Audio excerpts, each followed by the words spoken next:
Welcome to episode 131 of the Horror Dads podcast, also known as episode 1 of the Video Dads podcast. Let's go. Yeah, dude. Jamie and I are here. We're here to talk about horror malls. We're going to talk about 10 films that have the best horror malls. And dude, this is our first full video podcast. Yeah, welcome into the It's a new era. the experiment, man. Yeah, Yeah, dude. we're gonna see how it goes. I'm pumped for this. And we are some of our favorite horror movies take place in malls. We love malls. We love the setting. And we hadn't talked about it somehow in 131 episodes. So let's we fucking actually go. had the discussion. We were like, oh, well, we can't do malls. We've done that. And I was like, have we done that?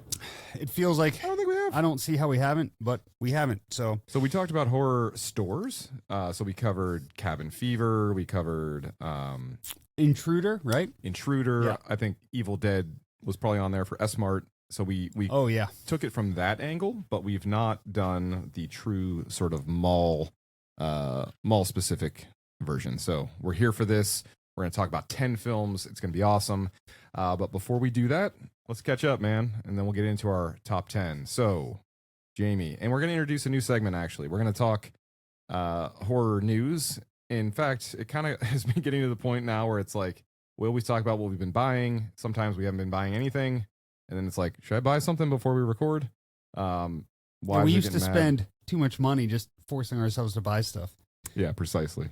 And you're going to get a couple Cat shots. cat shots because Dewey's here to hang with us. Deputy Mewey, in fact.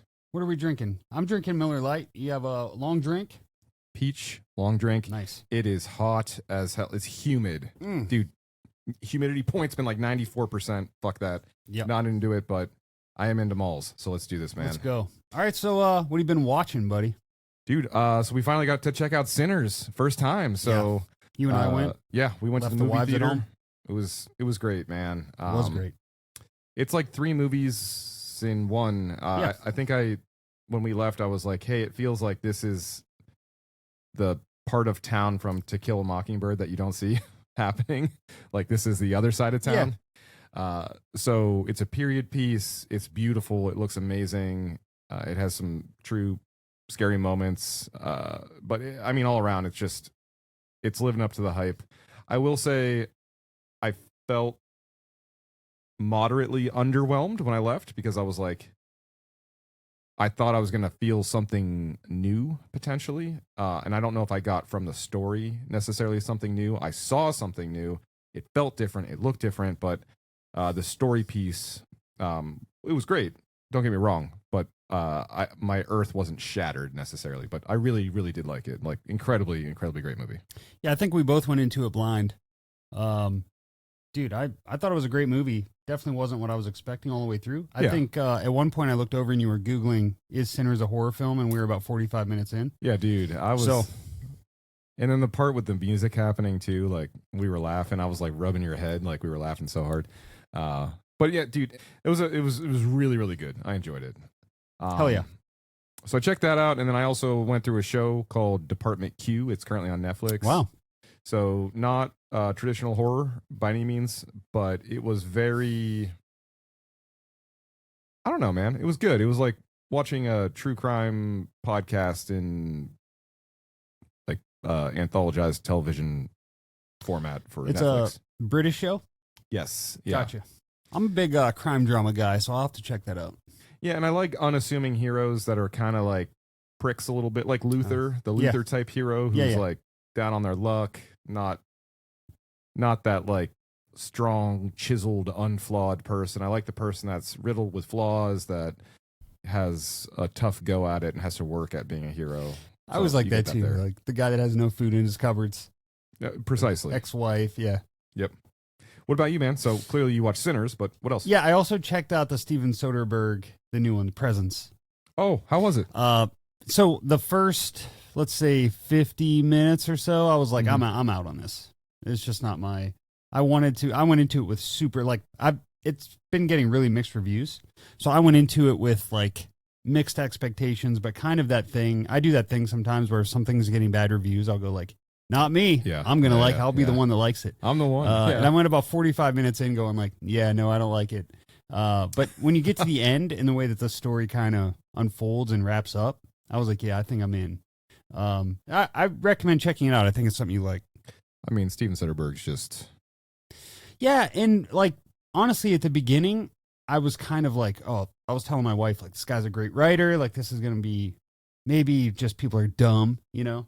And then It's their fault, not mine. I was like, I don't know that I love the writing.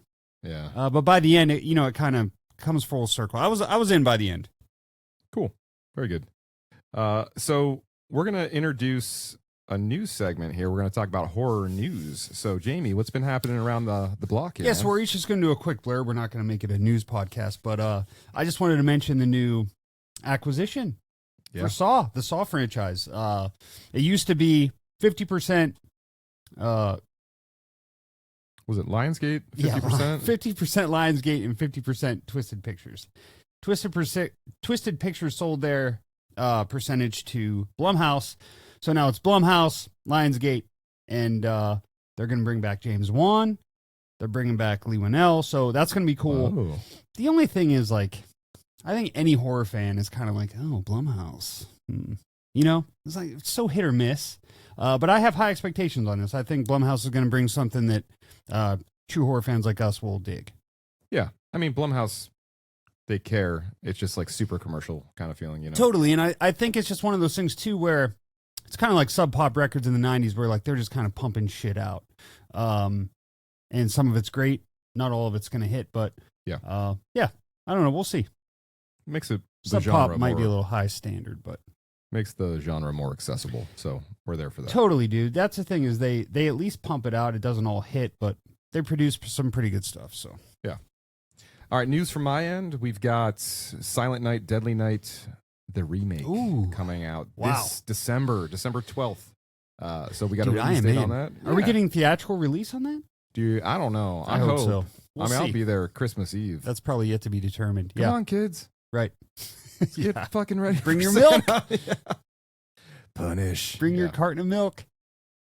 And 1 month later, January of 26, bringing in the new year, we're going to get Return to Silent Hill in a theatrical version. So I'm really excited about that, too.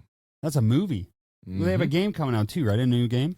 Yeah. I think so. I think so. I'm there for all that. Oh, yeah. We're big Silent Hill guys. Silent Hill vibe is our pace, so we're in on that. And 28 Years Later comes out soon. It's getting good early reviews. I'm pumped about that. Yeah, it comes out tomorrow, right? Yeah. Whenever you see good reviews, it just lifts your spirit. Yeah. Because like stuff will come out. It's like I was gonna like this anyway. But if it gets that like 2.5-star review, you're like, could be in trouble here. Yep. All right, man. So we haven't been buying anything, but we received a wonderful gift. Oh my God, yeah. One of our very good friends, listeners, great dude all around. Dirty Gnome Dan is his stage name, for lack of a better term. But Dan Kearns, he's been on the show. He's a great sculptor. He's a great artist. And he sent Jamie and I for Father's Day this wonderful package. So yeah, he sculpts these amazing figures. Look at this. He made this beautiful little Scream statue. Looks incredibly standing on a VHS deck. Pennywise here. Face half burnt. Looks incredible. And we have this cotton candy cocoon. I gotta hold it in front of something black. You got it. Cotton candy cocoon from Killer Clowns from Outer Space. Face popping out. Incredible. And then he also painted Leslie Vernon, which we love so much. And then look at Sam. So good. Dan, thank you. Fucking great work, man. Yeah, incredible work. Sweet stickers, Tales from the Crypt cards, just all around, man. Thank you so much. This is amazing. You're the best. We love you. And go check out Dirty Gnome Dan on Instagram. Buy some little horror sculptures. Yeah, man. All right. So what we're wearing, that's what's up next. This little section is sponsored by our boys over at Toxic Coffin. They have changed their model. They're a kind of a perennial shop now. They're open during the fall time. But right now they're actually doing a little summer clean out. So if depending on when this episode drops, you might be able to pick something up from there. I have on my Shreddy Krueger tie-dye. I think that's the one they're doing the last chance, right? Yeah, it's a color variant though. It's like this like blue grayish steely. Yeah, it looks blue. awesome. Yeah. Yours is like tie-dye. Yeah. Oh dude, I love this shirt too. My wife always wears it to bed and I'm like, I think of that scene from The Wedding Singer when he's like, take off my Led Zeppelin shirt before the band breaks up. Oh yeah. But yeah, and you've got what on over there, buddy? I also have Toxicoffin on. So we're talking about malls. I figured it was appropriate I wear my Night of the Comet shirt. This was the first shirt. This is how I discovered Toxicoffin. Was I saw this shirt scrolling through Instagram, and I was like, holy shit. Yep. This was early, probably. We started this podcast 2020, so it was probably 2021, somewhere in there. Mm-hmm. Yeah. When we still weren't inundated with horror merch. We had it. It was around. It was a lot of it, but not what it is now. And to hit something so underground like Night of the Comet at the time, to me was like, holy, I'm buying this immediately. Dude, it came with the dust too, the comet dust? Dude, it came with a comet dust. It came with coffee. Or no, that was a different one. But either way, comet dust. I was so thrown, like, taken aback by the whole thing. And they kind of cultivated how we do our packages. You know, it was like we wanted to do our packages of merch with goodies and stuff that horror fans would really appreciate, and that's what they do. Toxicoffin's an amazing clothing company. Check them out. We love you guys. 100%. Lance, Steven, you guys and are if the you best. want us to wear your shirt on the show, let us know. We'll check it out. If you guys have a recommendation for us, let us know. Or if you want to send us a shirt, we'll wear it and support your company. Yeah, hit us up. All right, man. Family, anything cool happening there before we get to our episode? You actually posted about this, I don't know, a couple weeks ago, and I put on Neverending Story the other day with my kids. School's out, they're up late, I throw shit on, hopefully they watch it. Yeah. So I put Neverending Story on the other night with my youngest, Riker, and he like initially wasn't super in, and then like kept turning around. By the end he was in until Artex died, and he was like, shut this off. Because he hates sad stuff. But then last night we watched plot point there, James. Teen Wolf. Oh shit! Yeah, okay. And dude, he was all fucking in. Your all youngest in. son is also like an athletic phenom, so Yes. he probably was like, "Where do I get bit by a wolf so I can do front flips?" And he kept going like, "What's going on?" I was like, "Well, he's turning into." He's like, "So is he going to be like all wolf?" And I was like, "Well, you'll see." He was like, "So is he going to be like wolf all the time at some points?" And I was like, "Oh yeah, oh yeah." Just Indeed. you wait." Dude, he like wanted to go to sleep, but he couldn't. He was into the end. Hold up, the artwork was it Gary's artwork on HBO? Do you recall? Because it was when we watched, and my kid. That's why my kids think now anytime we watch a movie, they're like, "Oh, do you know Tom Hanks?" Yeah, they're like, right. They think we just know everyone that's ever been in a film because of stuff like that. Where Yeah. I'm like, "Oh, my friend Gary made that." So, Right. Yeah, I don't know. I don't remember noticing, so it dude. probably wasn't. I think it just popped on after something we were watching, you know? So probably the same night you were doing that, actually, this past weekend, I watched Jaws with both kids. Oh, wow. Yeah. In My fact, kids have already seen Jaws. Was this your kids' first time, or? It was the first like proper sit down, watch it, don't do anything else, like go through the whole thing. That beginning scene, man. Well, I skipped a couple Okay. parts All right. because of, mostly for my oldest. Your oldest, yeah. But we sat down here, we watched in the studio space, and dude, they both sat on my lap, one on one side, one on the other. It was beautiful. Nice. Love that. Great time. All right, couple quick plugs before we get into our episode. So we do have a website, horrordads.com. Please do consider heading over there if you want to grab some merch. It is packaged, assembled. Little drawings are made down in this basement from my kids on this table, and this is like the assembly line. So if you do want a shirt or to support our brand, you can do so. Horrordads.com. Suit yourself up with some good looking merch. Hell yeah.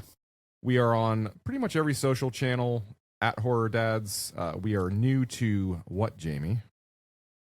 YouTube. And Oh, what else? Oh, TikTok. yeah, you set it up, dude. Yeah, I, we're like, going to get threw some you a clips on softball. there. TikTok. Fuck yeah. Yeah. So we're new to YouTube. We're new to TikTok. And we would love if you would. We have Blue Sky. We have all that good shit. Yeah. I mean, Instagram is and probably will for the foreseeable future be our primary channel, but we're on all the others too. Yeah. We do have a Patreon, patreon.com/horrordads. So hundreds of bonus episodes on there by this point. We do 2, 3, 4 episodes a month. We are probably going to change some of what we cover on that channel. It's about time. Yeah. Refresh. We got to do a little refresh. We got video now, so things are gonna get fun and wild. But do you consider Do a shirtless segment, maybe. Oh my God. Yeah. What are you not wearing? We're now on OnlyFans. What are you taking off? /horror dads. But yeah, do consider checking out our Patreon. We have a $5 tier, a $10 tier. And if you do find the time, leaving us a 5-star review on any of the listening platforms makes us feel great. We need some more fresh reviews. Let's get some reviews. Let's go. Come on, guys. Hook us up. Let's go. We're doing video now, so we need some reviews. Yeah. Watch the reviews and be like, loved these guys, but they're ugly as fuck. Can't stand it now.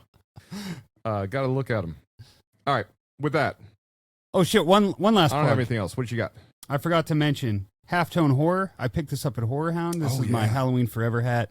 I love this. Had to mention Halftone Horror. Check them out. Yeah, they do really great stuff. Neon, and they're good friends with our buddy Matt Pepler, who, by the way, had a little bit of a health scare, back on his feet, back at cons. Good to see. Dude's doing great. So please do consider checking out. And he's had some really cool new designs. So go check out our buddy. He's the best.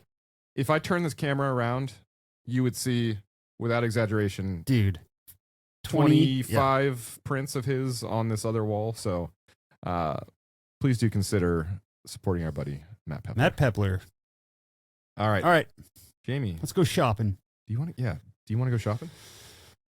Yeah, I do. Yeah, let's hit the food court. Let's get a pretzel and let's go. All right, buddy. All right, so what was your I can tell everybody right now, mine is kind of a top 5 for both of us of the if we picked a collective top 5, it would probably be my your list. Yeah. And that's because you had a lot of time on your hands. You were traveling for work, doing plane rides, staying in hotels by yourself. So you were watching a lot of mall movies that we haven't seen. Some I still haven't seen, so I'm excited to hear you talk about. And then again, mine is just the ones you're expecting to hear. So yeah, why don't you start? Give us a I even went to a mall gem by myself. Did you? Was weird. Where at? Well, I was in New York, so I was like, yeah. The city or New York State? Dude, I was in the city. Cool. Also, there's an MLB. I know I talk about. If I had another podcast that was called Horror Baseball Dads, keep an eye out for that because addicted to baseball. But they have this really rad MLB shop there, dude.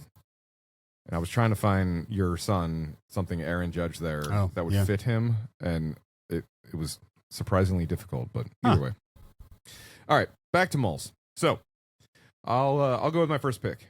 So first pick I have is a 2020 film. I actually remember the cover so distinctly when it came out, and I remember not checking it out because I thought it was going to be subtitled because I knew it was a foreign production. Not the case, but this is the film Slacks from 2020. So, dude. Yeah. My God. This is a Shudder original. I don't know if Shudder commissioned the production or what. It seems like it was a pandemic film. And if Shudder got involved after the fact or they were behind the production from the get, I don't know. But it was directed by Elza Kephart, starring Romain Denis, Brett Donahue, and Sahar Bojani. And the basic premise here is when a possessed pair of jeans. Yeah. You heard me correct? Yes. And this is Slacks with 2 X's, not CKS, but SLAXX. So when a possessed pair of jeans begins to kill the staff of a trendy clothing store, it's up to Libby, an idealistic young sales clerk, to stop its bloody rampage. So yeah, this movie's absurd. Truly. Totally. But better than it should be. Like the description I just gave probably just turned off 80% of the people that haven't seen this. However, 2 saving graces. 1, again, think back, pandemic film. 2, Shudder picked this up, so there's something there. And 3, you got a little bit of Horror Dad's endorsement. This movie's not amazing. Please don't head in thinking it is, but this movie way is better than that description. Yeah. Way better than that description. Yeah, it's essentially a new department store, like a clothing store, right? Like in a mall, like a store in a mall. Yeah, almost like a Penny's or something. Yeah, and I did some research on this. You just like show up. It's like single shot location kind of movie because totally. Again, pandemic film, tight budget, limited budget. And I was reading about filming locations and whatnot, and a good portion of this was done in Canada, but a lot was like Eastern Europe, like I want to say maybe Bosnia, Ukraine. Wow. Yeah, pretty wild. But from the get go, I think it's pretty apparent. You know, you're not here for anything academic. No. you heard the description, so it's not. It owns itself, right? And it has fun. Like when you watch like Piranha 3D, for example, you start that movie and you're like, okay, I get why I'm here, right? Like I'm here for fun. Yeah. Not trying to learn anything. But the setting that we live in is basically okay. The store setting, you know, the rival burger joint in Good Burger. Yeah. The guy from that rival burger joint actually just died recently. Oh, but damn. it's the one that's like super mechanized, and they're like, hey, we've got policies and procedures, and there's this commoditized space of having burgers, but like we all wear silver fucking jumpsuits and we're overly serious. It's like Globo Gym in Dodgeball. Honestly, actually, I think that's my second note. Yeah, look, Good Burger, or better yet, the rival gym that Ben Stiller is part of in Dodgeball. I have that written right here. Dude, no fucking way. 100%. Oh my God. But to your point, insane. this is a department store within a mall. Word ads. Instead of a Ben Stiller gym. I swear to God, I was not looking at your notes. But yeah, so Canadian flick, as I mentioned, filmed in these disparate locations, and the story, as I mentioned, focuses around Libby, who is our newest employee to the department store. And you start off and you learn so much in like one tiny interaction, which is like she gets the job, she's super revved because she's like, look, now she seems young too, like almost like a late teen or something. Yeah, she seems very young. Yeah. But she's also super excited because she gets a discount, right? Like when you're right 18 working in retail, part of the reason you do it is like, I shop here. Yeah. Now I get 20% get out of the off. house, and now I get, yeah. So she goes to check out after she gets hired, and the prick working at the desk says, oh, actually, you don't start until 11:59 p.m.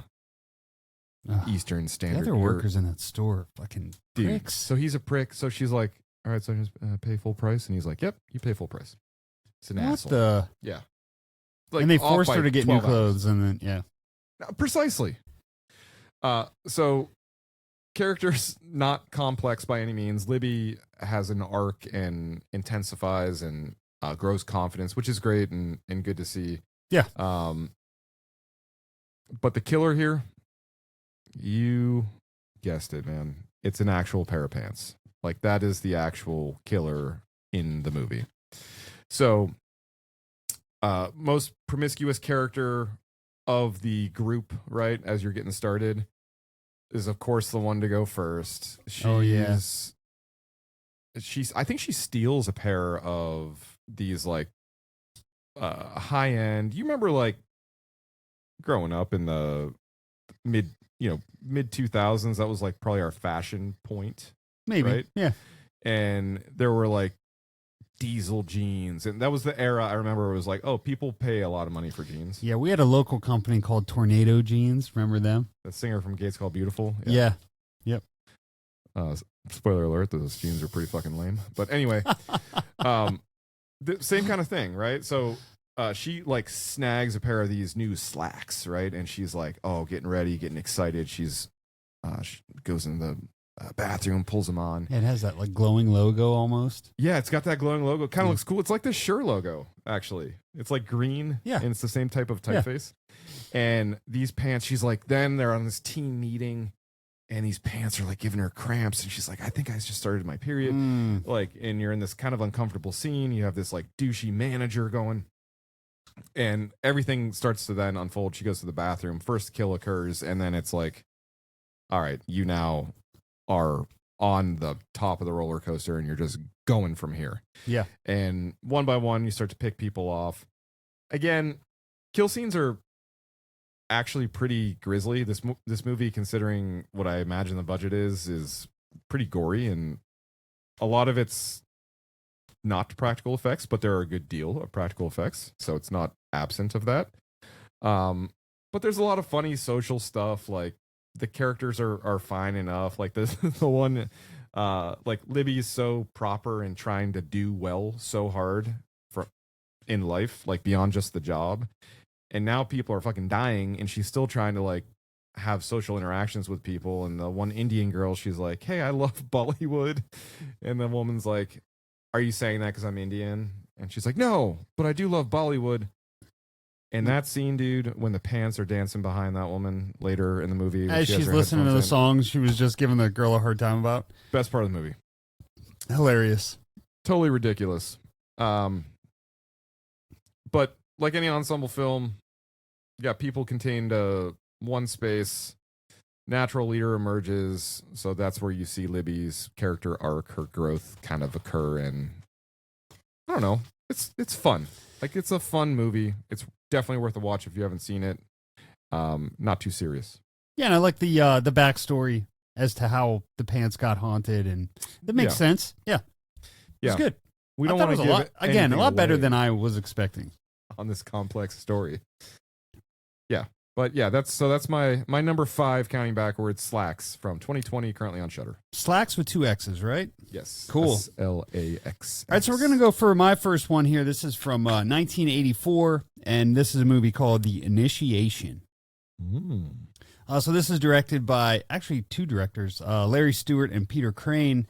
This stars Vera Miles, Gulager from Nightmare on Elm Street Part 2, the dad, and Daphne shit. Zuniga, who was in Spaceballs. Spaceballs is getting a reboot or It a is, sequel, so that's pretty exciting. But this is a movie about some co-eds, sorority girls who have to do this kind of a hazing ritual. Let me ask this question. Yeah. How do you feel when you say the word co-ed?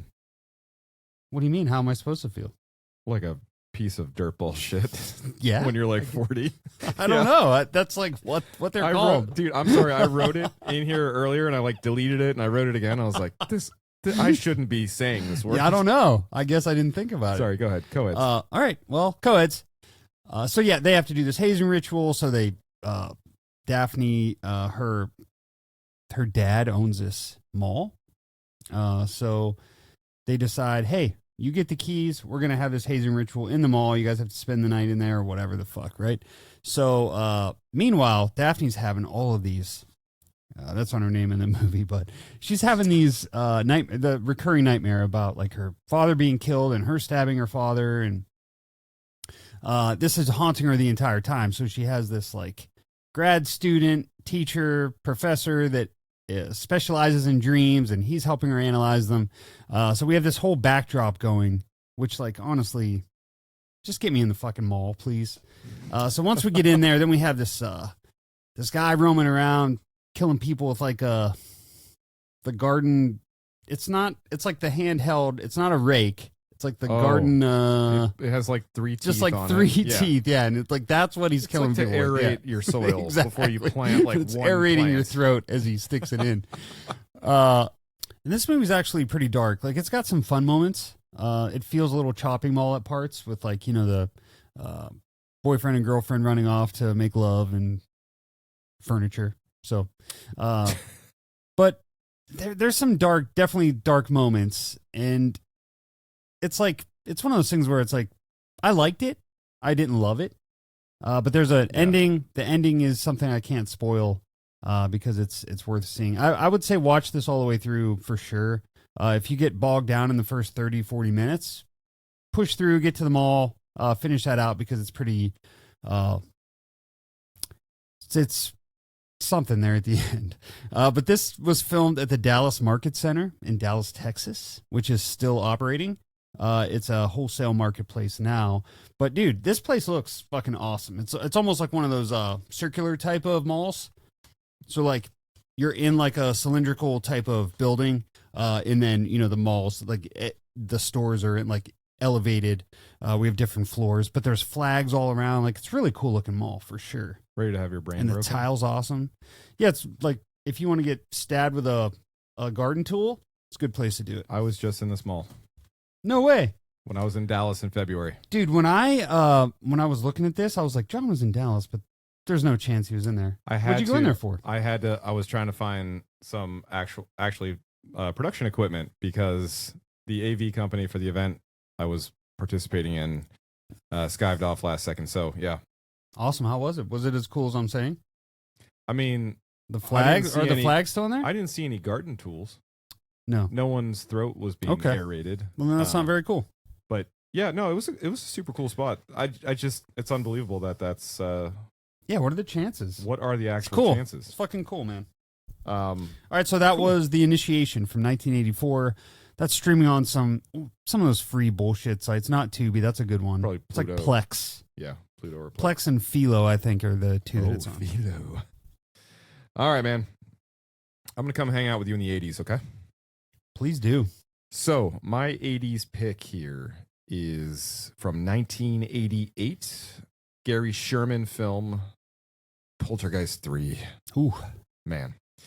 So this has Heather O'Rourke. She returns. Tom Skerritt, Nancy Allen, and the lineage of the Poltergeist franchise continues. Carol Ann's staying with her aunt and her uncle in a high-rise building now in the city of Chicago. And there is a supernatural force that's haunting them throughout their stay, I guess. Yeah. Kind of strong acting on this one. Dude. Tom Skerritt and Nancy Allen. Dude. So first off, she's from RoboCop. Bit of a stretch here on the mall thing, but let me justify my decision here. So, yeah. Firstly, first time I've ever seen this movie. Don't know about you, but holy shit. I thought I had seen this movie until I watched it, and I was like, no way, this is absolutely the first time. Love the Chicago-ness, and I love the building that they live in is the building that has the retail mall center at the entrance. So it's like a mixed-use piece of real estate. So there's commercial down on the lower floors, and there's residential on the higher floors. Yep, shares a parking garage. And shares a parking garage. Yeah. And dude, this is basically what I did for a living in Chicago. Yeah. When we all lived there. So I was like blown away by the fact I hadn't seen it, the fact that there's this retail environment and the building is a character. Like 100% totally. The building is a character. So this was necessary for me to pick. Characters though, totally absurd. We've got our dynamic is Carol Ann. She's with her aunt and uncle. As I had mentioned, uncle's newly remarried though over the course of the past year. So there's this thing where like, I love how they create almost a tension, even in the way they describe, like, people call her Trish and people call her Pat. And it's like a thing. It's like, well, mom refers to her as Pat, but she likes to go by Trish. So it's like, oh, she's a little younger. Tom Skerritt clearly remarried. So there's tension in the family. It's like, oh, is she bad? Yeah. Right? Yeah. And she's playing like this stepmom type of role. So I love how that's established pretty early on. The base floor, though, as I mentioned, is this like pretty sophisticated retail sort of mall area. Escalators are super cool, and the building, like when you're going in and out of it, it's talking to you, and it's talking about how it's like penetrating the 21st century with all this technology, and it's creating a re-envisioned way of how buildings are used and all these things. So I found that really kind of interesting. It had that like shopping mall. Surprisingly, all these movies have like a technology element to them. I don't know why malls were synonymous with that in the 80s and 90s, but that's definitely the case.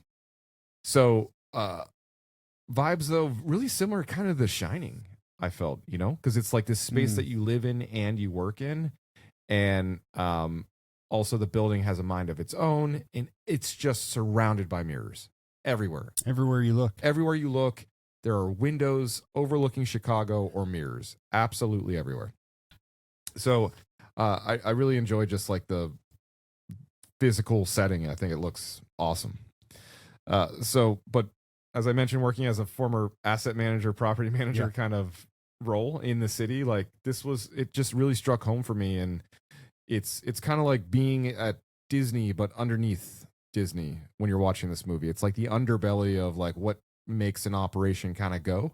And I think it just creates this interesting new dynamic because you're like, oh, it's so pretty here, and it's in this highfalutin commerce capital of the US, this huge prominent city, but you're walking around these like nasty little like brick like concrete block walls and Yeah, tight corridors for sure. Tight corridors, concrete walls, trash chutes, like all of what makes something like that tick. Yeah, what makes it function. Yeah, you kind of get in the underbelly for sure. Yeah, exactly. But the building itself, as I mentioned, is sort of a character. It has this foreboding, almost like voyeuristic kind of like come at me-ness to it. I don't know how to describe it. So I thought it was a really cool kind of character that is part of the story. The mirrors, though. Let's talk about this. Man. Holy shit. So there's some truly terrifying moments from these mirrors. Dude, I was shocked at how I've not seen this movie, and B, how frightening some of the scenes were. Yeah. When Tom Skerritt's talking to his wife and he's like getting ready, he's putting his bow tie on or whatever, and he walks away from the mirror that he's getting ready in.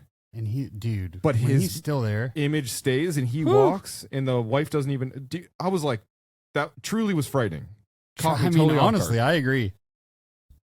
So they almost they overplay that note a little bit much in this. Like that's the device. Yeah, like by the end, you're like, okay, you're just checking the mirrors, waiting for. Yeah. But it's cool because the purpose lies in there. Like, it's the story. So like, it's great. It's neat. It's fun. But I did kind of feel a little worn out by it by the end of the film. But our mall, man, like many of these movies, delivery mechanism here is technology. Older cousin, who's a big part of the story, she wants to party with her friends. So she uses her like exclusive access to be able to get in. Laura Flynn Boyle. Yeah. Yeah. Yeah. Oh, dude. And she's so great. She's good. Yeah. Like I said, the acting is superb in this. Yeah. And so she like gets her friends into the pool area and different areas in the mall. And they're in like the tech center, the command center, right? Like she can see, and she's using microphones to communicate like, oh, hey, get out of the pool. Get out of the pool. Yeah. Right. So that honestly, that scene, because when I first watched this, I was like, not mall enough. Yeah. Can't be on here. And then that scene happened, and I was like, okay, we're mall enough. And I think it jived well enough because of the way, like, the property is part of the story. It's manipulated to be part of the story. There is that mall environment. And it is that, like, traditional kind of mixed-use real estate thing that we're getting away from a little bit in today's world. But, yeah, dude, I really dig this movie. I loved it. Like, I was shocked I hadn't seen it. I was shocked I enjoyed it so much. And I'm glad it's a part of our ecosystem now. Yeah, I like how much of a departure it is from the other two. Totally different. Like, not even in the same realm. Yeah. It's wildly different. I like how out of suburbs in the city. Right. I love how claustrophobic the whole thing feels. There's only a couple moments that we're out of, like maybe one scene where we're out of the apartment building. We're out on the street there for a little bit. Other than that, I feel like the whole thing is in the apartment building. Even the art shows down in the Galleria, which is down in the basement area of the apartment building. And there's some truly frightening scenes. Like that scene where Zelda Rubinstein is... Oh, my God, dude. She looks in the mirror and then turns into this, like, decrepit corpse. And then Laura Flynn Boyle starts climbing out of her. Like, dude, just incredible fucking scenes in this. The shrink that is just a straight-up douchebag. Why does that guy suck so bad? Oh, he sucks so bad. He looks like John Smoltz. Yeah, he does look like John Smoltz. Like an asshole John Smoltz. And he's just a total douchebag. Just like bragging to people about how with the hypnosis. Like, I just hated that guy so bad. But you have to have someone who sucks in this movie because everyone else is likable. So yeah, it's good to have that like bad. I love the way Zelda Rubinstein is reintroduced and she's on the plane having those premonitions. Like the whole thing, dude. This movie is. If you've been sleeping on Poltergeist Part 3. Wake the fuck up because this movie is great. Get in there. Yeah, ton of fun. So Poltergeist Part 3, currently it's on Tubi and MGM Plus, I think. So there's a subscription and a free version. There's something that I have that it's on. I didn't know if it was AMC Plus or MGM, but either way. It's MGM Plus. Yeah. Okay. Actually, I have it written right here. Cool. All right, so we're going to go to my next one. This is On the Nose as Hell, but I could not leave it out of mall horror episode, and this is fucking Chopping Mall. This is one of my favorites of all time. Endlessly rewatchable to me. I could watch this honestly like fucking every day and not get sick of it. Directed by Jim Wynorski. This is starring the cast like Kelly Maroney, Barbara Crampton, Russell Todd, Dick Miller, so many more. This is filmed at the infamous, I should just say famous, Sherman Oaks Galleria in Los Angeles. This is where like Commando, Terminator 2, Night of the Comet were filmed there. A group of kids stays behind at the mall to party in the one girl's dad's furniture store, and they end up having to fight for their lives when these new security robots, state-of-the-art security robots, go haywire due to a lightning storm, which just makes total sense. There's an amazing score by Chuck Serino. You know how much I love this score. I have the vinyl. I have this. On that vinyl is so good. This picture that I always show everybody of Chuck Wynorski back in the day, surrounded by his synthesizers, and he's in like a pair of shorts, and he's just like working on his shit, and like it just to me that's so incredible. Because he did this entire score just like in his fucking living room with physical synthesizers. There was no computer that, just like so amazing to me. And the intro to this movie, I love like when like you see the kid like playing the video games and the guy and like we see the food court and just like, this is 80s mall fucking extravaganza. I love this movie so much. Yeah. And it truly embodies like that mentality I was talking about earlier, which is malls for whatever reason have always been, at least they were growing up, and now it's kind of the opposite. They were like the catalyst for technology and innovation. Yeah, they were. Yeah, like you go there just and it's the like peak of consumerism. Yeah, and I guess that's probably part of it. But so many plot points on these films we talk about are like because of tech, and it's like, oh, someone can unlock a door because they're smart enough to hack it. Or something. I don't know what that is, but it was probably, again, the height of consumerism, and you have so many people in one spot. What better place to try this shit out? And if you have a place with thousands of people coming through hourly, daily, this is a place to use that shit, right? It's like security, especially for security in this case. I do love the cold open of this movie because it's like they're watching a training video basically. Yeah, and you don't know if it's real. Yeah, and you have like these thugs that are like basically two guys you'd see at a bar in Youngstown, Ohio. Right. Yeah. Oh, dude, I mean, all the adoration and affection and love for this movie in the world, man. Russell Todd's been on our show, which we're so grateful for. Kelly Maroney is such a sweetheart. Barbara Crampton, such a sweetheart. Like just and all around. Great contributions and great characters in this movie. You really do. You care about the characters. Yeah. Like you give and a shit. this is also where Fast Times on Ridgemont High was filmed, this mall.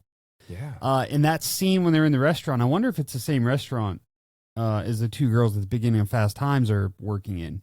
Because you have Kelly Maroney and Barbara Crampton working in this restaurant. You have that fat slob eating like fucking just a smorgasbord to himself over there. And even the cook, like his white shirt just stained. It looks like he's just been like bathing in sloppy joes.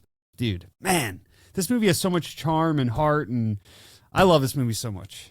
Yeah, and the setting, like the mall's really used in this movie. This Sherman Oaks Galleria is something else, man. Yeah, we got to. You can see why. Yeah, we honestly do, but you can see why. Yeah. And like Commando is one of my favorite like action movies of all time, and like that's the one. I don't know if you remember that movie, but he swings like. Oh, I remember. He grabs one of the like the streamers almost, like swings on it. Imagine doing that in real life and be like. I would fall and break my skull. So. Yeah, and the streamer wouldn't hold it. So this was Chopping Mall from 1986, and this is streaming on Amazon Prime. Dude, great pick. Get on it. Great pick. All right, heading to Go get that vinyl too. God damn. Number 3. I'm going with a television show, and it's not the one you think. Not the one you think. I'm going with a TV show called Are You Afraid of the Dark? Ooh. Riker, Jamie's son, who's been watching through this. Wow. So I actually watched through this with my daughter in preparation for this. But this is from the original series. So back in 1992, this came out, season 1, episode 13. And the episode title is The Tale of the Pinball Wizard. Oh, yeah. So I'm familiar with this one. Takes right now, I think these are on Paramount Plus. Yeah, that's it. Yep. This episode was directed by DJ McHale, starring Joe Posca, Pauly Shannon, AJ Henderson. And it centers around our little overconfident teenage character Ross, or preteen. He's like maybe 11, 12, somewhere in that range. Ross, he's a mischievous kid, goes to the mall where his old habits might get the best of him a little bit. But yeah, episode's super cool. Centers around this kid I just mentioned. Starts off with a pretty prominent video game sort of metaphor. They're all sitting around a campfire with Game Boy, which is fun. Oh yeah. I love that kind of cold open. And they modified the score to the show for this episode to have like a digitized kind of like video game-esque sort of element to it, which I thought was fun because this is like the height of that. Again, we've got malls and technology yet again. 92? Yeah, dude. Yeah. But this is a true effing mall, man. We've got escalators, we've got payphones, we've got water fountains, people throwing pennies in the water fountains. Yeah. And you've got a good for nothing teenager who's trying to scrounge money out of one of those water fountains, fighting there's always some little prick trying to steal the money like from fighting the with fountains. this poor homeless woman over like the pennies and shit in there. It's like, bro, come on. It's like Corey Feldman in the Goonies. Put Yeah. the pennies down, you asshole. Oh, exactly.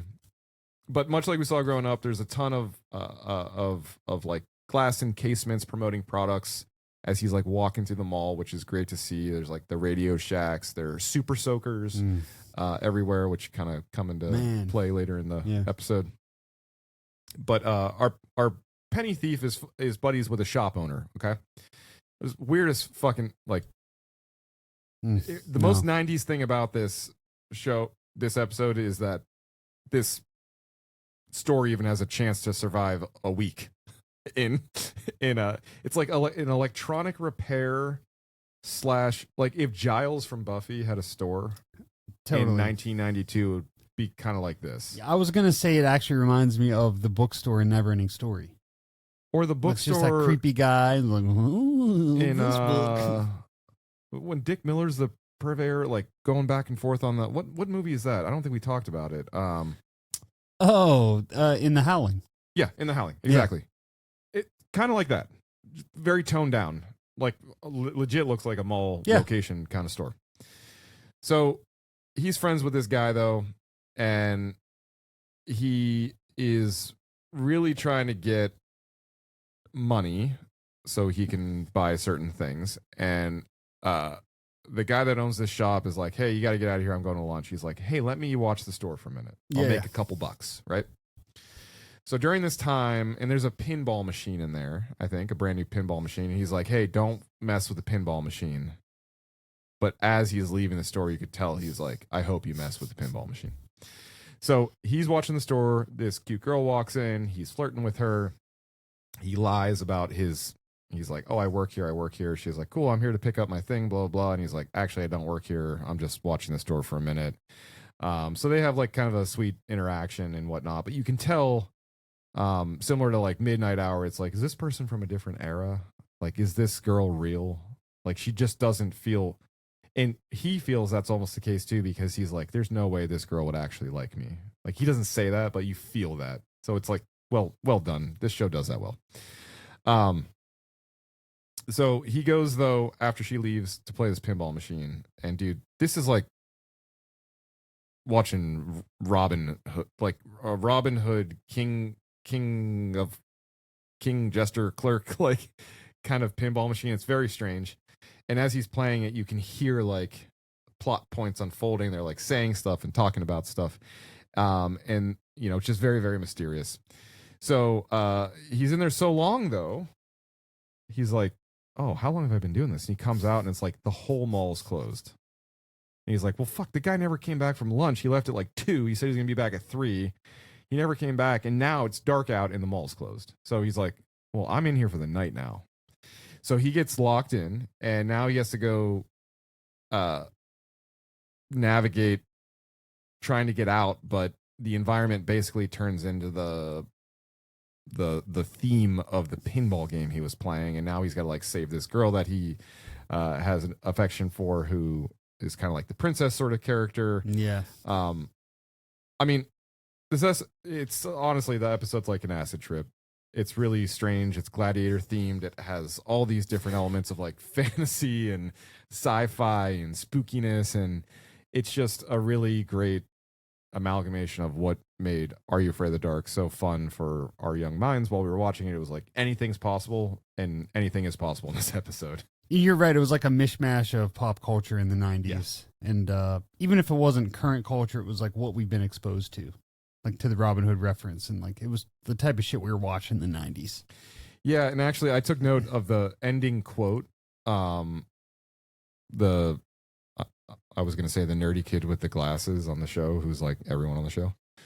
But, that's Riker's favorite character, that dude.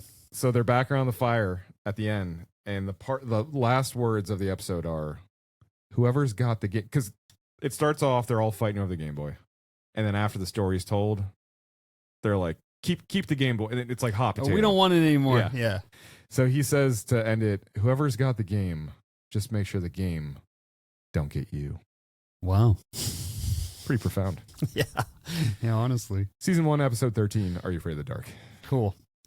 All right, so I'm also going to do a TV show, and this is the one that you think. Mm-hmm. This is Stranger Things, Season 3. I was going to say episode 1, but essentially the whole fucking season, because so much of this season takes place in this mall. So this is Stranger Things Season 3 from 2019. The Duffer Brothers, of course, did this. This takes place on the 4th of July, so this is always like my summer watch. I'm going to start watching this right now.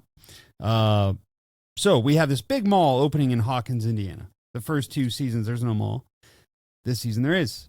And this is the Starcourt Mall, which is just a fucking amazing name.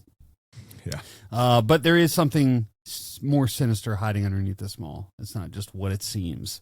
It's kind of a hub for a bigger fucking organization, operation going on underneath, which is not good.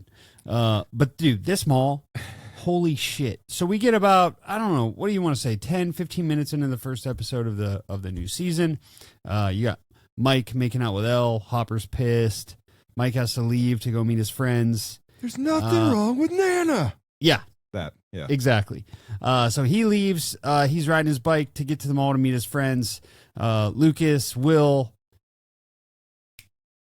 Max, they're all waiting on him. And what are they waiting to go see? They're waiting to go see a movie, but which one? Do you remember? Day of the Dead. Day of the fucking Dead. Yeah. So they go in. We get this awesome, like...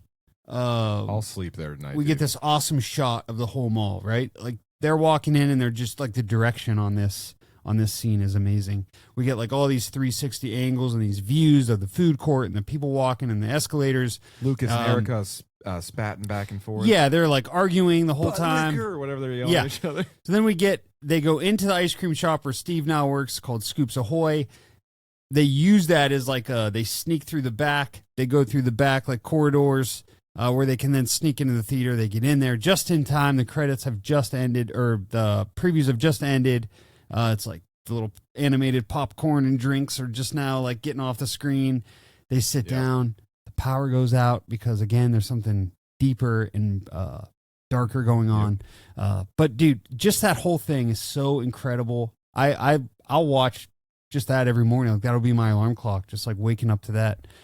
So this is filmed in the Gwinnett Place Mall in Duluth, Georgia, which is now, at the time when they filmed it, it was like a kind of a fading mall. Like the mall was kind of, this is pre-COVID, this is 2019. So after COVID, it's now defunct. Like the building still stands, but the inside, like you can't get in there. You would hope that the show would have saved it, you know? That was probably what they were thinking. Well, I think they kind of did, but you know, COVID kind of just fucked it. Yeah.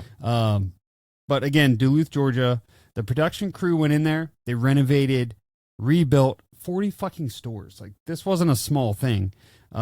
Stores and restaurants to give the mall that 80s vibe that it has, which, dude, 80s vibe it is. And it's not like a dingy 80s cigarette smoking vibe. It's that bright, neon soaked. It's like the 80s that we dream about. Yep. It's everything that you know and love about malls in the 80s and 90s. We have the Orange Julius. We have Walden Books. You have all that familiar shit that we grew up with that doesn't really exist anymore. Man, true story here. 5 months before filming, there was a abandoned subway or a closed subway that just wasn't being used at the time. They found a dead fucking body of a 19-year-old woman in there. What? that had been in there for like 2 weeks. What? Murdered by her boyfriend. Yeah, dude. This was just What? like 5 months before they started filming. How fucking insane is that? Wow. I had no idea. I know. And so like this mall again, I think every episode we go in this mall. It's like you're following the Russians, you're trying to hear the music, and they're listening to that tape where the music and the language is like going, and repeating. Yeah. And at the end we have that big final battle with It's almost like a distress signal. Oh, with the mind flayer. Yeah, with the mind flayer in where our boy Billy, yeah.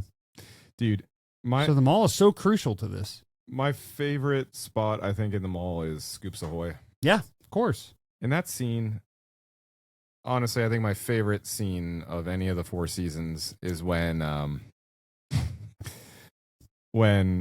Steve's like really getting down on himself in this season because he's like not in college, he's working at Scoops Ahoy. Yeah. And he's not with Nancy, and he's like trying to He's striking out with all the girls. That scene where she's like Robin's like, you got to have your hat on. He was like, you're disabling my most whatever he says, like my best quality, which is my hair. Yeah. And he's like, to hell with your hat, and he puts it down and he turns around and he's like, ahoy, lady, and he screams it. I love that too. Dude, yeah. Favorite moment of the entire. Want some cherry jubilee? Yeah. Yeah. I just that one so good. it gets me every time. I love it. So that's Stranger Things season 3. Amazing Mall. Star Court, get me in there. Yeah, for sure, man. I know we talk about Stranger Things too much, but if we're doing a mall episode, just can't neglect it. I just can't. Sorry, everyone. Netflix, best thing Netflix has. So yeah, my kids would be bummed out if we didn't touch on that. honestly, yeah. All right, I'm going to a thing that is not Stranger Things. Okay. in I any would hope not. capacity. Yeah. Going back to the 80s, 1988 to be exact, this film is available on Tubi, and I think the title of this film is going to tell you a little bit about it. Okay? Movie is called Sorority Babes in the Slime Ball Bolorama. Oh man. Okay? Directed by David Ducatu, starring Andres Jones, Linnea Quigley's in this, Robin Still is in this, and very similar to the plot point from the first film you talked about, The Initiation. Similarly, we've got a sorority ritual. Babe. Co-eds, your favorite. Yeah. This was the, by the way, Okay, yeah. I think co-ed's written on here more times than I want it to be. But we got a sorority ritual. Pledges and their male companions are required to steal a trophy from a bowling alley as part of this like initiation ritual. And unbeknownst to them, it contains a devilish imp who makes their lives living hell. Imp. This thing is it's like a block away from being a ghoulie. But it's got like a really bad attitude. It is a prick. So do the ghoulies, I think. Yeah. So, as the title indicates, this is half movie, half skin flick. Yeah, I guess. Totally. So you've got your standard over eager kind of collegiate, like hornball boy group, right? These 3 kids that are all acting like they're on coke and can't Never wait seen a to- set of breasts before. It's insane. Yeah. And like when you watch this, I'm like, I didn't grow up in the 80s. Of course, I was born in 87, but I watch it and I'm like, I've never felt myself acting like that, I think, ever once in Yeah. life. But there's this group of 3 kids particularly. One of my issues with this movie is that you don't really care for any of the characters, or I didn't at least. This group of 3 dudes particularly that are like spying on this sorority house. So they're like peeking through the windows, and what they see is this like really aggressive, not in the way the paddling is occurring, but the length of time that this paddling occurs. They're roaming around this house looking from every window at every angle, and they're watching these 2 girls in their underwear just get paddled in the ass like for eternity, dude. It's insane. It's way too long. And they're using like one of those like pizza pallet things that you use to like take. Oh, yeah, yeah. would burn pizza out. It's like over 80 slaps. I started to count. I was like, this 80 slaps? it's Holy insane. shit. If you like pat my butt with your hand 80 times. By the end, I'd be like, all right, sore. Yeah, Stop. Let alone a actual also paddle. throw me in jail if I'm spanking your ass with my bare hand Ugh. 80 times. And it's just weird. Like they're paddling, they're spraying them with whipped cream. All this is happening, but these guys are like, we struck gold. We're seeing this happen. We're watching it, right? So then they break in the house to the next part where they're like, the two girls are showering. They're like, all right, we've been sprayed with whipped cream and we've been paddled, and now it's time to get cleaned up. And they like crawl in the house and they're in the hallway, like peeking in the fucking bathroom. And then like the sorority moms come in and they see them and they're like, busted, right? So then they're the ones that create the initiation. They say, okay, you three dudes, you two girls, head to the mall. Got to break in, steal the trophy, bring it back. If you do that, you're in the sorority. You don't have to get paddled and whipped creamed anymore, right? So the girls are like, this sucks. We just went through this. Now we got to hang out with these three assholes that have been following us. And these three guys are like, oh my God, this is better than expected, right? So, of course, you've got the one dude from the group who's nerdy. He's like, I know computers. I could break into the mainframe and unlock the door and we'll get into the bowling alley, like, right? So that happens. So they get in, they bypass the alarm systems. They find their way in, and it was supposed to be a quick in and out kind of experience, like grab the trophy and leave.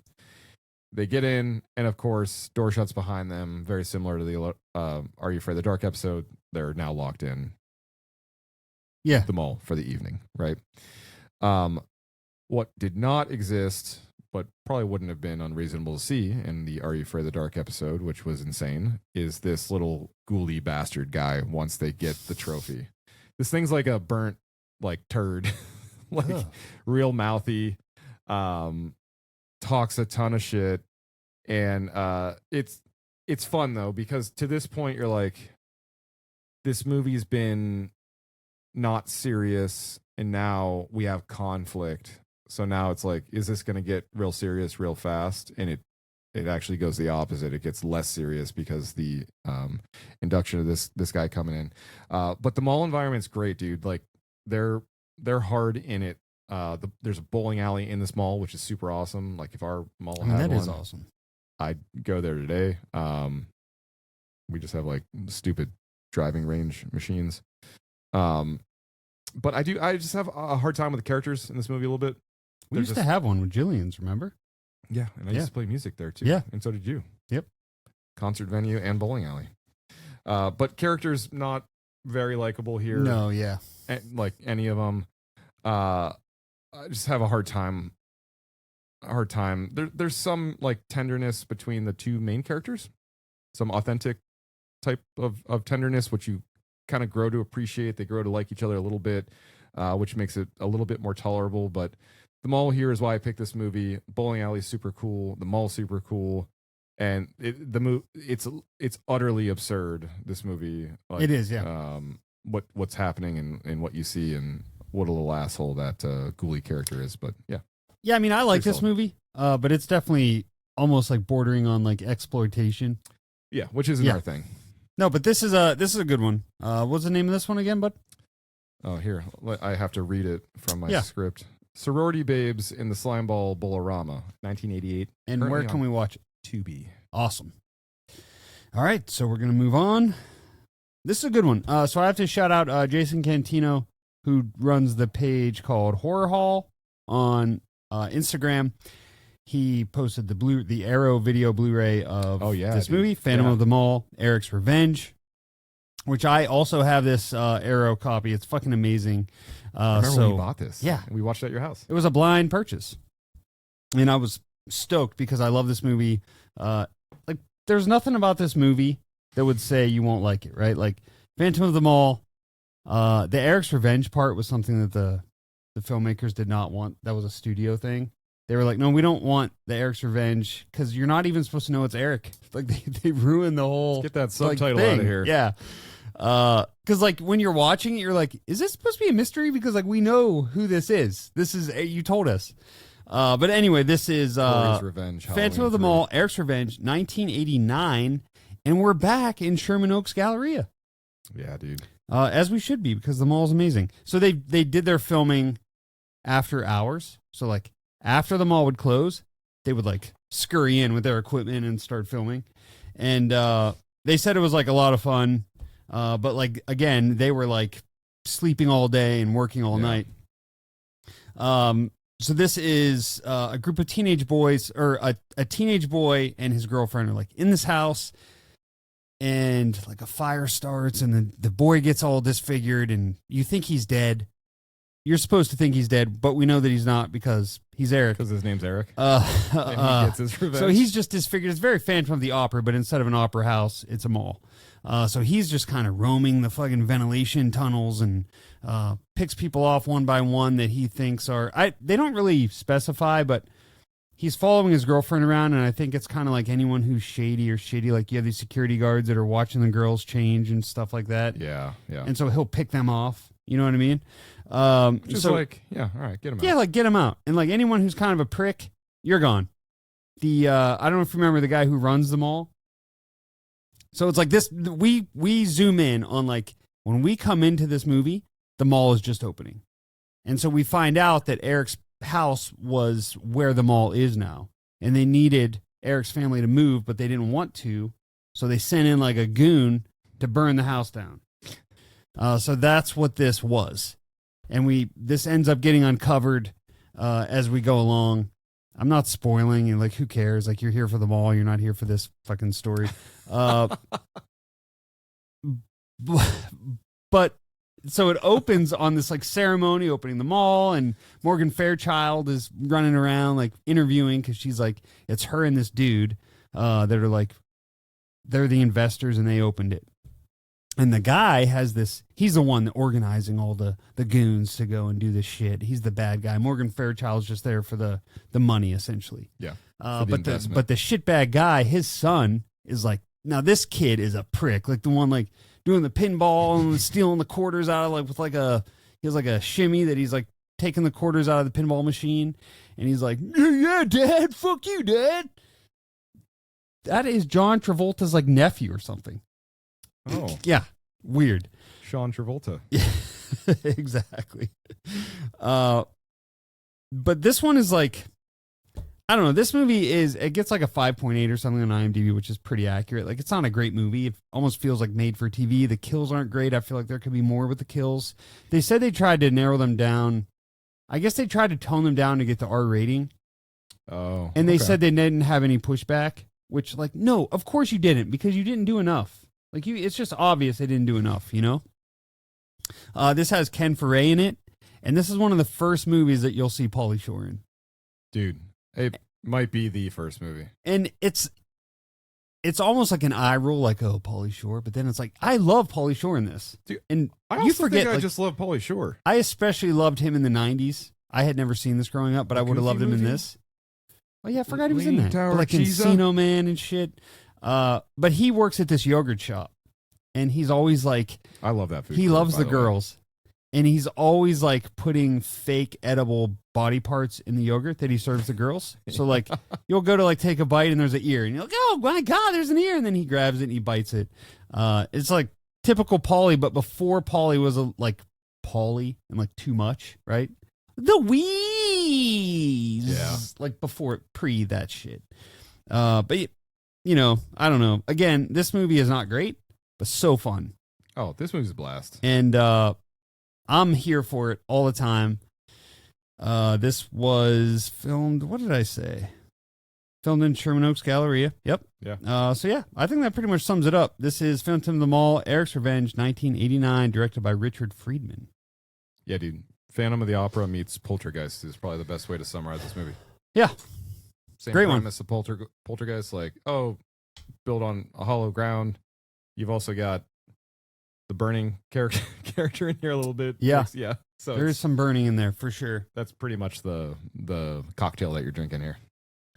All right, man. Great pick. And get that Arrow release, because it's in the behind the scenes, like the making of. Man, dude. Yeah. It's like Camp Crystal Lake memories. And it's funny because I feel like filmmakers aren't super pleased with the with the finished product. The you output. know? Yeah. Yeah. I feel like they're not really excited about. Like, I guess it had a couple rewrites, which movies like this typically do. But yeah, Yeah, dude. I actually can't wait to talk about this last one of mine. all right. So this is your number one, I guess. I don't know if we're doing an order, but this is your last one. This is definitely my favorite movie I watched. Good. Yeah. And I had never seen it, so it's first time watch for me too. Also, 1988. I don't know why. If you look at the movies that have mall themes in it, 1988 was a very prominent year. Well, again, the height of consumerism was probably the mid to late 80s. Yeah, dude. And you got that, again, that decade tweener thing. Like, it was clearly like the 90s investment strategy was strip malls, shopping malls. That's when big box retail, I think, started to enter the landscape, right? And it was like consumerism, big, comfort, convenience. Like, that's when we really started to see and feel that. I mean, you and I for sure, because Yeah. I mean, we were I grew up in a kids. mall. Yeah. But this is 1988, the film Dangerous Game. Dude. All right. So I've never seen this. So this is very difficult to find. I found it on YouTube streaming, the entire film, not for purchase. It was just kind of on there. The quality was actually pretty solid, and I really hate watching movies that way, but Yeah. sometimes you don't have a choice. I couldn't Can even you buy this anywhere? I couldn't find a place to rent it, but the thread like on the YouTube channel was like, everyone was like, Scream Factory, Shout Factory, what the fuck are you doing? Like, this is ripe for a restoration. So I don't know if it happened or ever happened or intends to happen, but I had a hard time finding it anywhere outside of there. Must be some rights issues. Yeah. So directed by Stephen Hopkins, starring Miles Buchanan, Marcus Graham, and Stephen Grives. And again, we've got a computer expert and his friends who managed to disable a department store's security system so they can rob it. But once they're in there, they find themselves being stalked by a killer. So this is a slasher. It is an Australian film. It was filmed in Australia, which I think is part of why it's lesser known here, at least. But dude, this movie is incredibly fun. It feels like you're watching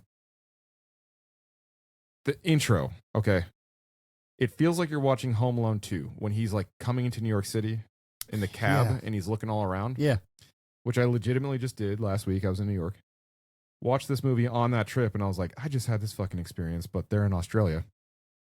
You've got this B-team version of that scene basically with this like Zach Morris looking kid who shows up in a convertible, gets into a squirt gun fight with someone riding a motorcycle next to him, like horribly dangerous. They're like, and you think they're real guns at first, and then you find out they're water guns and they're friends and they're shooting each other. He's driving a convertible, he's driving a motorcycle, and they're going across this bridge. It's beautiful. Everyone's having fun. The music's pumping. It's 90s as hell, 90s feeling as hell, early 90s, and you're like, this is great. I'm in, you know? And you've got this classic type revenge story that starts to unfold around the movie. So you've got a cop who's a very young cop who clearly has a problem with a kid from this friend group. His dad was slighted by the kid's dad, so there was like bad blood there. I think both parents were also in the police force, and this dude followed in his dad's footsteps, kind of thing. But the cop guy, who ends up being our bad guy, he gets fired from work, and he blames this college kid and his friends entirely. He's like, "You guys are the reason that this happened." And then he has this like really nasty ass sweaty scene where he has this like nervous breakdown, which is kind of sad. Sweaty. Oh, it's really sweaty, dude. It's like really sweaty. And it's shrouded by this like really intense, strange music. Like the score in this is really weird. It's like all these polyrhythms are happening. It's like techno's happening with classical music while there's this like rock riff happening. It's so weird, but it works. It's like the filming of the movie feels really atypical. It feels really surreal and strange, and the music is equally as surreal and equally as strange, but it all kind of like it feels natural within the experience, at least. But so pretty much that's happening in the background. Simultaneously, you've got your friend group. They've got a bet going on. You've got the nerdy dude who kind of looks like Pee Wee Herman, and he's like Pee Wee Herman and Evil Ed combined, is sort of what he looks like. And they basically say to him, like, hey, we're going to challenge you to hack something. And if you can do it, you'll win the bet, right? So it keeps amplifying and escalating. And it gets to the point where the guy basically is like, I'll give you my convertible if you can get into this store. Wow. Right? And that's what happens. So creates this bet. Mark Wells is the name of the store within this mall. And he breaks in. He's like, got it. I did it. And they're all sitting around the computer. He's like, well, how the fuck do I know you actually opened the door without us going there? So then they go there. Okay. Door's unlocked. Fantastic. We can leave. Hey, let's go inside for a second. Again, Ooh, big mistake. door shuts, locked in for the night. Can't get their way out. Hack your way out. Exactly. Can't hack their way out. So all that's going on. Architecture of this building, though, dude, it's so macabre and like it's almost like the tower in Robin Hood, Prince of Thieves at the end. It's this big stone, beautiful, like gargoyle-looking building, and it's raining outside during the entire movie, and it's just windows. It looks like almost like an old church or an old stone. It's just so pretty, the architecture, and it works really, really well with the theme and the vibe inside the store. Everything's super dark. They're going from like shop to shop within this department store. No two rooms are the same.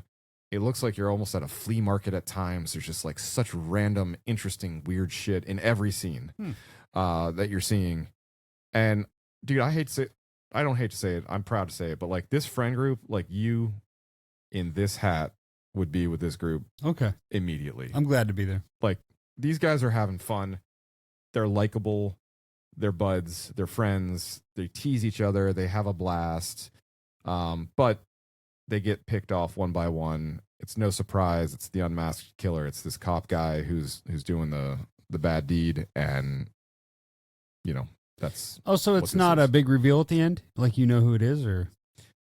I mean, there's some reveal to like incentive and motivation and whatnot, but like no red herrings or anything like that. Yeah, it's pretty straightforward. Cool. But yeah, dude. Great cross-section of films, horror, action, comedy, sci-fi-ish. It's a really weird movie, but I was so pleasantly surprised and pleased with what I got. Yeah, I can't wait to check this out. Because it must be because it's Australian that it's hard to get, huh? Yeah. Dangerous Game, no S. Dangerous Game. Just Dangerous Game, 1988, directed by Stephen Hopkins. You don't want to be hunting with Ice-T in the woods, right? I can't tell you how many other dangerous games there are that you might find on accident. Yeah. All right, so we're going to go to the most on-the-nose one here. We're going to Monroeville, PA, 1978. George Romero's taking us there. This is Dawn of the Dead. Yes, dude. I mean, when you think of horror movies and malls, honestly, I think that this is the first one almost 90% of horror fans would think of, especially ones born pre-90s. Yep. So this is the George Romero classic. Honestly, this has become one of my favorite films. Like, I just love this movie so much. Once we get into the mall, it takes a while to get there, 20 minutes or so, because we start off in the TV station, and from there they get in a helicopter. We have a couple SWAT team members, a TV executive, and a traffic reporter. They take refuge in the mall that they find, so they're flying over with a helicopter looking for places where they can nest up, essentially. Yeah, I mean, pretty much. And the spot they find is this, and seeing it, because like you and I have been there. We've been to the what do they call it? The Living Dead Weekend? Yeah, Living Dead Weekend. So we've been to Living Dead Weekend twice, and it is honestly, it's surreal seeing the movie and like having been there and seeing the layout and seeing them land on the roof, and then all the stuff that they do outside to barricade the mall. Like, they put in a lot of fucking work. And to see fucking Tom Savini and his crusty friends come in like a bunch of pricks and ruin it all is so disheartening. But again, to mention Tom Savini, like his effects, I know it's groundbreaking, just everything that he did. And these zombies are, right? It's like the color and everything. Yeah, dude, the photography on this movie is so good, dude. It's so distinct, too. But yeah, this was the The first sound, movie that I remember feeling almost academic about. Because Oh, yeah. watching it, I Yeah. was like, oh, I get it. There's like a real point here. Yeah. You know?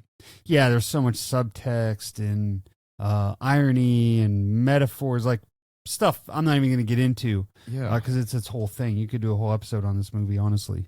Yeah. But just even We're just here for them all. the ownership that the group feels, right? Where they find a place to seek refuge and it becomes their home and they have like a sense of pride around it. Yeah, dude. Like one of my favorite moments of the whole movie is them getting there, then exploring. So they clear it out.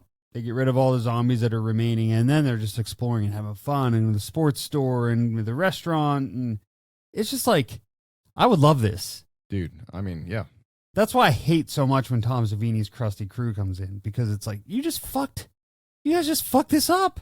It's like owning a restaurant. You're like, I did a great thing. All my patrons are amazing. And then you get that one table of people. You're like, oh my God, I really hope they don't come back. Oh, yeah. And then they're like, we're regulars now. Yeah. Like, And no. they're like, no, I want to make you uncomfortable. You know?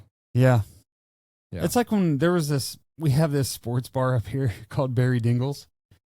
And I remember a long time ago, we would go there for Steelers games. And then all of a sudden, these Vikings fans started coming I in. remember you complaining about this one time to me. And the owner was like, well, I mean, we don't really like the Vikings. We're a Steelers bar. But it's like 30 of them come in. No? Yeah. So now we're a Vikings bar. And I was like, what? So that's kind of what you're talking about. And that's kind of what happens here. But this is like one of those movies where the mall really is the central focus. Because like without this mall, those people would have died probably days, months. I don't know how long they're there. I don't know if they specify. And they're there for a while. Just like blocking the outside and barricading and all that shit. And like us having been there adds a whole new dimension to the movie. Yeah. Because I can like see those fucking hallways and smell that restaurant that you walk by and like see like, oh, that's that store now and that's that escalator. It's so awesome to like, if you guys haven't been, if you live within 2 hours of Monroeville Mall and you, not even for Living Dead weekend, just go to the mall. Because it's incredible. They're going to be closing soon if they don't get the funding that they need, which probably isn't going to happen. But dude, this is the premise of Empire Records, pretty yeah, much. Yep. And sad. When you Very sad. go to the mall, Living Dead weekend or not, if you just go on a random Saturday or random Monday, you'll see all the memorabilia, the pictures they have posted, and they actually have a little Living Dead museum in there at all times. So I highly recommend going before they close. And just like then watch the movie after you go. It's a whole new experience. You can feel it and you can sense it and smell it, and it really is something else. Monroeville Mall, dude, infamy. Totally. Dawn of the Dead. And again, this just shows, like, I know that George made this movie to kind of show how quickly society can fall. Even at the height of consumerism, like, society can just vanish and, just crumble apart. And then you're left to fend for yourself. And if I could find a mall to fucking hole up in, I'm in. Like, Starcourt Mall to just, like, live in, I'm down. It would have to be one of these malls from the old days, though, man, because a mall in today's world wouldn't be that great. Yeah. You wouldn't have Sam Goody. You wouldn't have record stores. It's just like Sam Goody. Bunch of bullshit. There's no FYE. What do we do? What even do I go to the mall for now? I'm thinking Cologne. I don't know. Yeah, we still have Macy's for now. The mall is a weird place because like I do love going to the mall. I don't know that I've ever bought a thing in the mall. I can't remember why I was in the mall last time. Like in the last 3 years, I'm saying, you know what I mean? I was there with Luna. We went and got a pretzel. Well, you go to Bath and Body Works a lot. Yeah, to keep it smelling good down here. Yeah, the candles. That is why we were there. Yeah. I goofed. And you go there. I know that you always go there in September and get like, because you're girls. Stock you up, have girls and Yeah. Well, this is fun, man. Okay, so first off, thank you all for being patient with us while we've made this migration to video. So we don't know what we're doing, but we're here. Yeah. We're doing it. It's going to iterate. It's going to get better. Any feedback you got, we appreciate. But thank you for hanging with us. More great content to come. We have a couple pretty cool interview episodes coming up. Some fantastic artists and writers, authors, other content creators. So yeah, we've got a pretty cool little lineup coming here that's baked pretty much through the remainder of the year. So our standard and expected stuff will be part of this too. We will be having Justin join us again for Love Letter to Fall. He'll be down here at this table with us. Ooh, we might have another surprise guest too on Love Letter to Fall. There might be. Keep your eyes open. But thank you for hanging with us. Let us know what malls we missed. Let us know what you enjoyed from this, and we will see you next time. Hell yeah. Bye, guys. Love you all.